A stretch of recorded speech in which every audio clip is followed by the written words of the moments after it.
trabaja en el ciclismo y tiene una charla de la rehabilitación, sobre esas cosas que yo más o menos me salté. Adelante, Rolf. Gracias.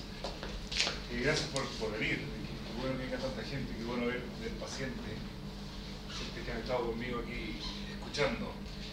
Me voy a enfocar mucho en un par de aspectos que son importantes entender con respecto a la rehabilitación sobre todo de la rodilla. Me voy a enfocar absolutamente en la rehabilitación de la rodilla en el ciclista. Obviamente el ciclismo hoy en día es relevante en un montón de áreas, no solamente en la performance deportiva, que fue lo que más se enfocó Diego. Hoy en día se usa, aparte del alto rendimiento en entrenamiento, en el ámbito recreacional, que es el que personalmente ocupo. En el ámbito de rehabilitación, los kinesiólogos utilizamos un montón la bicicleta sin saber muchas veces un montón de cosas que tienen que ver con la interfaz, ¿cierto?, de la bicicleta con el deportista. Se ocupa mucho en términos de evaluación e investigación como medio de transporte. Hoy en día es increíble la cantidad de gente que pasa por acá afuera en la ciclovía, que antes no pasaba ni una persona. Ahora uno ve 5 o 10 bicicletas esperando un semáforo. Yo lo encuentro demasiado notable. Obviamente todo esto apunta a mejorar la calidad de vida, ¿ya? Un aumento exponencial de la cantidad de ciclistas, ¿cierto?, de todas las edades, nos hacen tener un desafío gigante, ¿cierto?, de ir investigando y avanzando en cómo tratar las lesiones propias de ciclistas. La bicicleta tiene beneficios por todos lados, promueve patrones de movimiento rítmico, estimula un montón de cosas que son beneficiosas para la salud: fuerza, resistencia muscular de las extremidades inferiores, capacidad aeróbica, hace que uno trabaje en un rango de movimiento bastante amplio, nos hace trabajar también la propiocepción y obviamente, como les decía antes, y como muy bien expuso Diego, la relevancia entre la interfaz del ciclista con la bicicleta es tremendamente importante. Un par de datos que yo encontré en la literatura que me llamaron mucho la atención en términos de los volúmenes que trabajan los ciclistas. Un ciclista amateur puede tener un volumen anual de entrenamiento de 7.114 kilómetros por año con 2.9 eventos no competitivos por año. Y un ciclista profesional puede ir entre 25.000 y 35.000 kilómetros por año, lo cual es una brutalidad. O sea, yo lo encuentro increíble la cantidad, o sea, el volumen de entrenamiento que tiene el ciclista es bestial. El ciclista profesional puede tener de 50 a 110 días de competencia al año, lo cual obviamente nos hace pensar, ¿cierto? Y la lógica dice que las lesiones por sobreuso van a estar a la orden del día en el caso de los ciclistas. En términos epidemiológicos, parte de datos que me llamaron mucho la atención. Hay un estudio bien entretenido que agarró 7 equipos que participaron en el Tour de Francia, ¿cierto?, y analizó 109 ciclistas profesionales y lo comparó con lo que pasaba con los ciclistas amateurs. Y básicamente las dos lesiones más comunes eran el tema del dolor lumbar y el dolor de rodilla. En el caso del dolor lumbar, el 31% de los ciclistas amateurs presentaron dolor lumbar durante un año que duró la evaluación, y los ciclistas profesionales, un 58% de ellos presentaron dolor lumbar en estos 12 meses. En el caso del dolor de rodilla, los amateurs presentaron variabilidad entre 24 y 62% de dolor anterior de rodilla, y los profesionales 36% de dolor anterior de rodilla en estos 12 meses que se evaluó. ¿Cuál es el tema? Y la razón por la cual puse la carátula del libro de la autobiografía de Lance Armstrong. Lance Armstrong en ese libro describe en un momento cómo él se da cuenta de que tiene cáncer, ¿cierto? Y pide por favor que no piensen que... Dice, por favor no piensen que soy un imbécil, porque antes de que les cuente esto les quiero explicar algo. Y el tipo dice que, bueno, básicamente se aguantó más o menos un mes, si no recuerdo mal, el dolor de testículo. Y se lo empezaba a adjudicar a diversas cosas, ¿no? Que el sillín, cambió el sillín, no, que estoy entrenando mucho, entrenó 2 semanas parado, 2 semanas sin sentarse en el sillín. El tipo un día llegó a la casa, escupió sangre, ¿cierto? Empezó a toser, botó sangre. No, que ya estaba frío el aire, los bronquios. Mira, al final le echaba la culpa a millones de cosas y se aguantó un mes con dolor y con una serie de sintomatologías bastante obvias. El tipo dice al final, bueno, no piensen que soy estúpido, sino que básicamente mi deporte en gran parte se trata, ¿cierto?, de tolerar el dolor durante la práctica y durante el entrenamiento. Eso se demuestra en este estudio que les pongo ahí, porque básicamente el 41%, solamente el 41% de los deportistas de elite consulta al médico por el dolor lumbar, y solamente el 19% consulta al médico por el dolor de rodilla. Esto es tremendamente peligroso. O sea, tengo un deportista muy tolerante al dolor en una base de movimientos repetitivos de volúmenes astronómicos, ¿cierto? Y si a esto yo le agrego alguna alteración biomecánica, ¿cierto?, o alguna alteración del ajuste de la bicicleta, es una bomba de tiempo para generar una lesión. Un poco para entender y para complementar lo que habló Diego, ¿cierto?, con respecto al ciclista. Voy a mostrar un par de cosas que creo que son relevantes para la rehabilitación con respecto a la cinemática del ciclismo. Primero, como les decía antes, se utiliza bastante rango de movimiento en las tres articulaciones del tren inferior. El rango de movimiento que se utiliza en la rodilla, o sea, la excursión total más o menos de 75 grados, siendo una flexión entre 105 y 120 grados y la extensión de 25-50 según la altura del sillín, como bien lo explicó Diego. En el caso de la cadera, la excursión total del movimiento es de 45 grados, moviéndose entre los 90 y los 60 grados, ¿cierto? Y en el caso del tobillo es bastante variable el movimiento, siendo una excursión total de 20 grados de movimiento, pero básicamente se ocupa bastante rango en toda la extremidad inferior. En cuanto a los patrones de activación muscular, ¿cierto?, el cuádriceps es uno de los motores principales, ¿cierto?, de la fase de fuerza o de propulsión. Y básicamente es bueno distinguir que primero existe una rápida activación del cuádriceps. Tiene 4 bastos, ¿cierto? Los bastos, cuatro componentes, ¿cierto? Los bastos lateral y medial se activan muy rápido con un pic electromiográfico, ¿cierto?, a los 55 grados del pedaleo. El recto femoral, ¿cierto?, que es el más larguirucho del componente del cuádriceps, presenta una activación bastante más tardía, ¿cierto? Y la actividad electromiográfica del cuádriceps, como mostró el cuadrito, o sea, el circulito Diego, disminuye, ¿cierto?, y cesa poco después de los 90 grados. ¿Qué es lo relevante de esto? El cuádriceps es como la obsesión absoluta del ciclista. Y a nosotros nos empezó a pasar un tema, que muchas veces los síndromes dolorosos anteriores de rodillas se les adjudicaba la debilidad del cuádriceps, sobre todo de los bastos. Y resulta que muchas veces nos topamos con ciclistas que tenían un tremendo cuádriceps, un basto medial tremendamente desarrollado, pero que tenían una disfunción papilofemoral. Y obviamente ahí tenemos que empezar a pensar en otros factores que podrían influir en esta patología, en otros músculos y en otros factores asociados con el movimiento. En el caso del tríceps sural, ¿cierto?, la pantorrilla se activa más o menos a los 90 grados, ¿cierto?, y cesa bastante tardío en la fase de recuperación.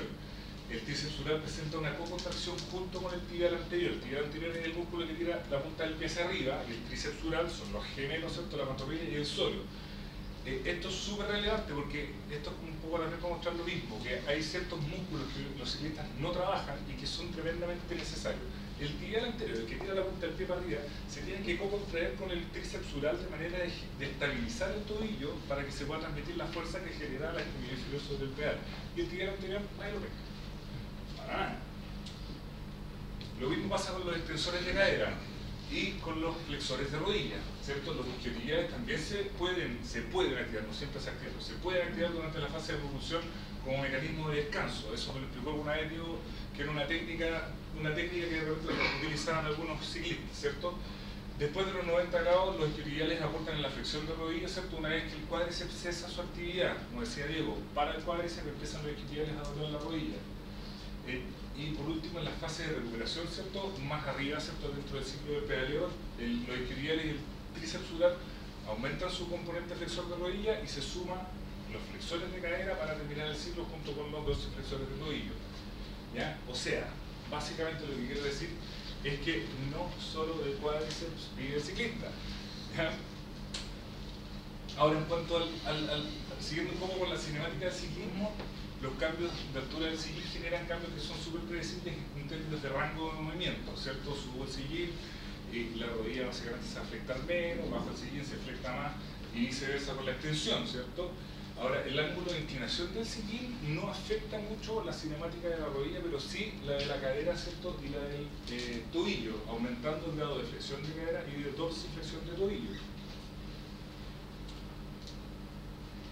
Y ahora vamos a la parte que personalmente creo que es más interesante y más relevante con respecto a este tema.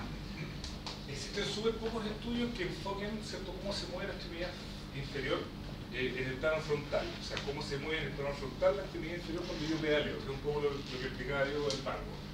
¿Ya? Hay tres autores que coinciden en tres aspectos súper interesantes. Uno, que la rodilla sí se mueve hacia medial.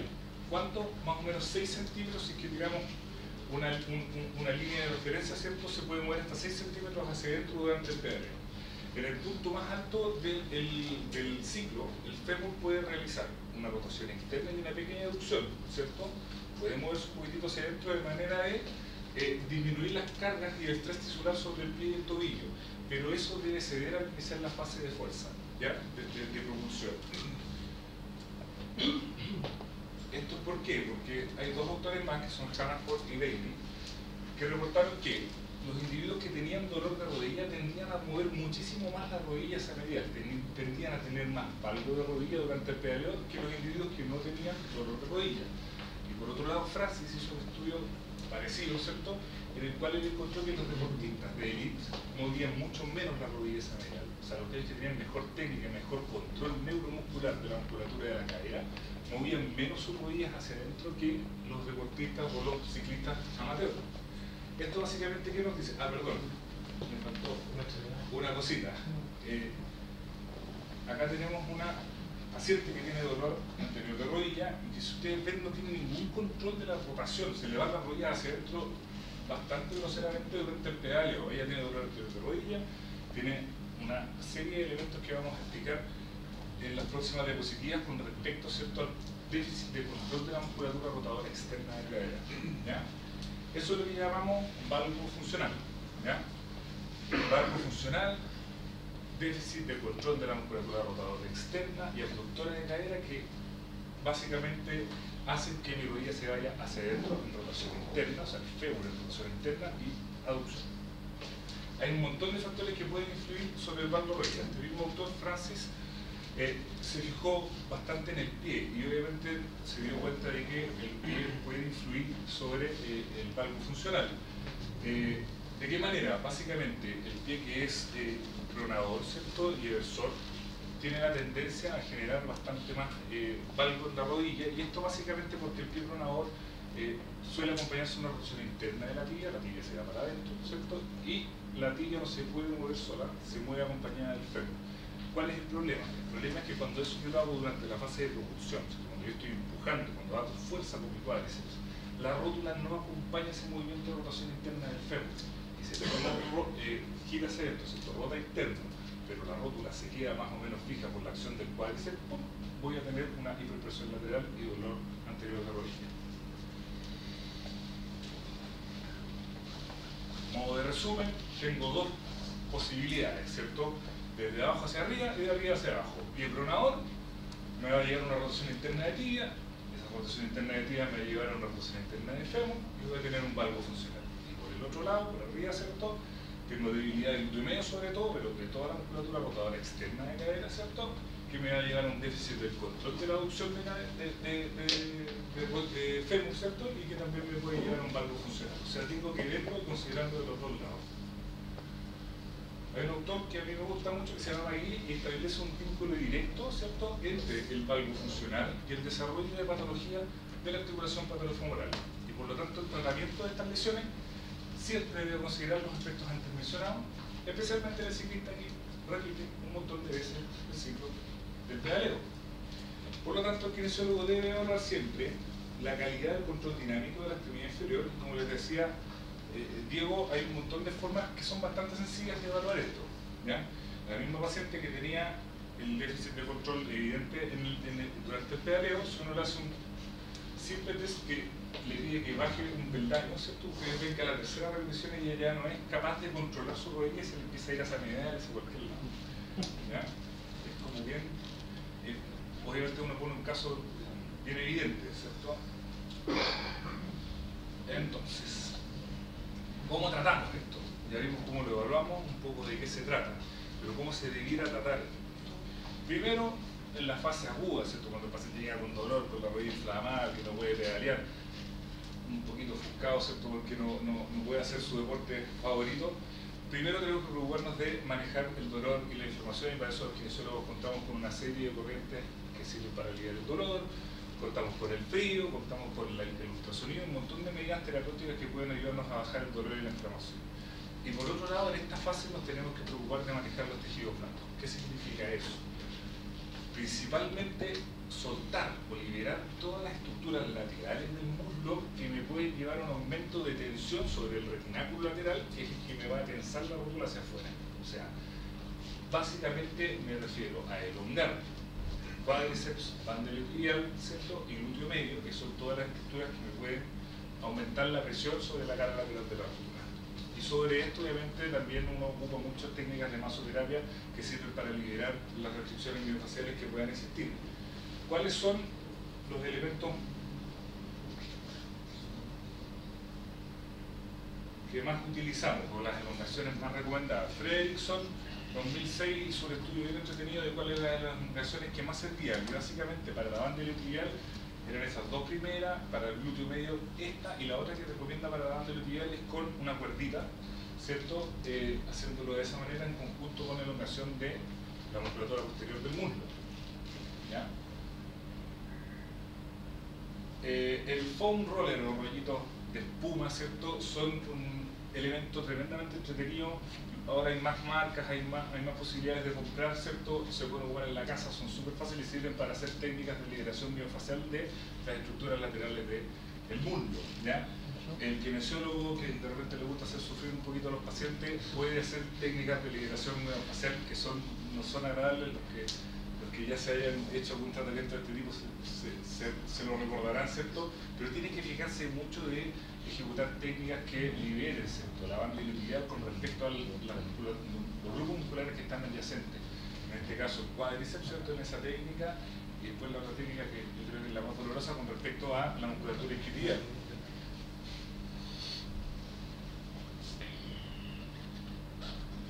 El doctor Lorenzo también sufrió algún masajito.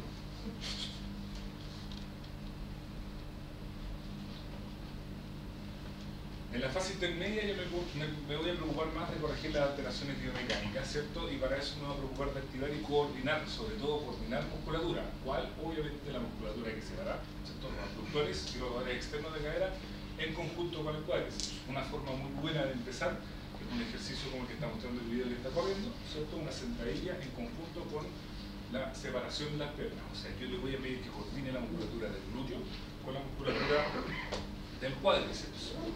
Por su lado puedo empezar a trabajar, ¿cierto?, musculatura del glúteo medio y rotadores externos de cadena cerrada, como el ejercicio de arriba, y yo lo puedo hacer, digamos, la progresión me puede llevar, ¿cierto?, a ejercicios como el que muestro en el video inferior, en los cuales ya solicito de manera bastante más intensa la musculatura del cuádriceps en conjunto con los rotadores externos. Y puedo terminar con ejercicios de control excéntrico bastante más fuertes. Ese ejercicio es bien difícil, ¿cierto?, en lo cual solicito la contracción excéntrica fuerte de la musculatura glútea en conjunto con la musculatura del cuádriceps, ¿ya? Todo esto me va a ayudar a activar y coordinar la musculatura que necesito para después pedalear bien. Por otro lado, ¿cierto?, lo que les decía yo, es tremendamente importante tener un buen balance muscular y tener buenos isquiotibiales. Por lo tanto, súper importante hacer un correcto fortalecimiento de la musculatura posterior del muslo, ¿ya? Ejercicios excéntricos como el que se mostró en el video de arriba, en el cual yo le pido, ¿cierto?, al paciente que controle la extensión de rodillas, o ejercicios que combinen el balance, ¿cierto?, el control del balance, ¿cierto?, el equilibrio del cuerpo, ¿cierto?, en conjunto con la contracción de la musculatura posterior, son tremendamente importantes. Yo me acuerdo de un caso, no me acuerdo cómo se llama el paciente, era un paciente de un colega que era ciclista, parece que era muy buenísimo, tenía un cuádriceps impresionante, era demasiado marcado, muy grandote del cuádriceps, y el tipo, si uno le quería hacer ese ejercicio que está correcto ahora, francamente se iba de bruces, o sea, no era capaz, no tenía ni un poco de isquiotibiales. Entonces, si uno pretende descargar y generar una buena biomecánica del ciclismo, tiene que tener un balance muscular adecuado. Eso, si uno lo evaluara con una evaluación isocinética, debiera ser que los isquiotibiales por lo menos tienen que tener el 60% de la fuerza que genera el cuádriceps. Eso es tremendamente importante para todo deporte que sea equilibrado, que sea balanceado. En la fase intermedia también puedo empezar con reeducación del gesto deportivo con cargas bajas, ¿cierto?, que el ciclista entregarle la mayor cantidad de información proprioceptiva que se vea pedaleando, de manera de ir corrigiendo, ¿cierto?, las posibles fallas que le hayamos encontrado en la evaluación.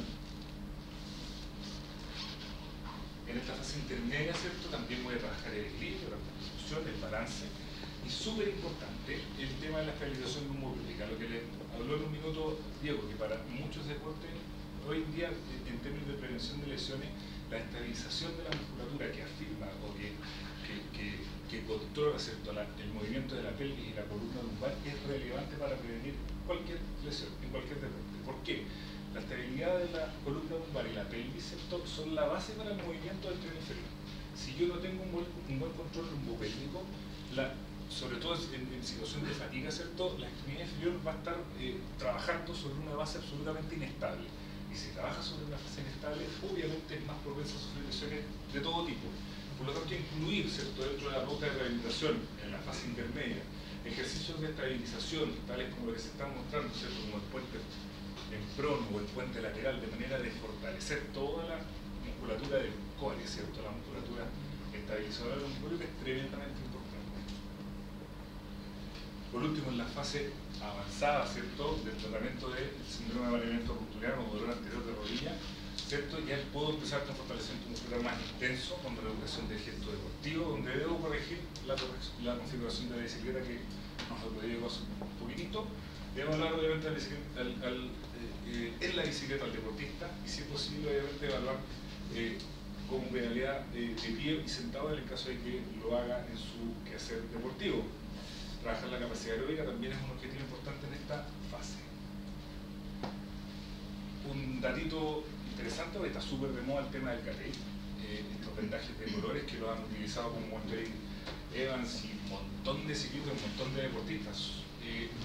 El CATEI tiene un montón de utilidades, ¿ya? O sea, si uno le pregunta al fabricante, hasta para arreglar zapatos, es extraordinario. Pero no, básicamente lo que sirve es para activar o inhibir musculatura, ¿cierto? Según cómo se ponga, el CATEI puede activar o inhibir ciertos músculos o grupos musculares para mejorar la actividad del sistema linfático, ¿cierto? Para disminuir el dolor. ¿Esto cómo lo hace? Porque es una tela que es elástica, que cuando se pega a la piel vuelve a recogerse, ¿cierto?, aumentando un poco el espacio en el celular subcutáneo, mejorando el drenaje linfático y descomprimiendo los terminales nerviosos. Esa es la fisiología un poco de cómo se supone que funciona el CATEI. Obviamente también tiene un rol proprioceptivo a través de la piel, ¿cierto?, que puede mejorar un poco la función neuromuscular. Ahora, si uno va a buscar estudios que me digan si funciona o no funciona el CATEI en ciclista, no hay ninguno, ¿ya? Estudios si funciona o no funciona el CATEI, sí hay. ¿Para qué? Principalmente para el dolor, ¿cierto? Disminuye bastante el dolor y mejora el tema del sistema linfático, ¿ya? Eso es lo que está comprobado, no le estoy diciendo que no sirva para nada más, pero si uno busca la literatura, es lo que hay en este experimento, ¿ya? Y me parece que eso es.